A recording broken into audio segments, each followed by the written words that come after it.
Le lien entre la nature et la cité, c'est d'abord un lien transversal entre le parc de la Tête d'Or, cette terre rouge qui est au sol, et puis les berges du Rhône. C'est cette façon de pouvoir traverser un projet.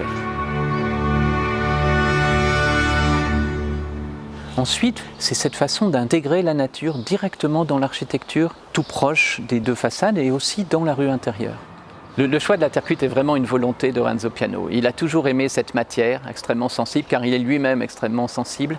Et donc, il a voulu absolument qu'on essaye de développer un produit en terre cuite pour l'ensemble de la Cité internationale. Puis après, moi, je l'ai enrichi.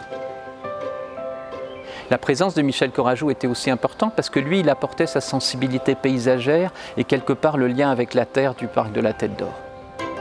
La terre cuite unifie les différents usages de la cité parce qu'en fait, elle a cette capacité d'adaptation assez étonnante qui va s'adapter aux saisons et qui surtout crée des atmosphères chaleureuses et permet donc de s'adapter aux fonctions, au logement, au bureau, à l'hôtel, aux hôtels d'ailleurs, au musée d'art contemporain, au cinéma, au commerce, etc.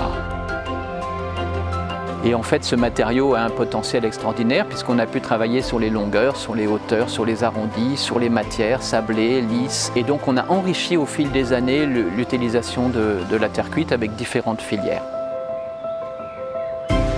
La pérennité de la terre cuite est tout simplement fabuleuse. On retrouve en fait ces façades, après plus de 20 ans, dans leur état d'origine.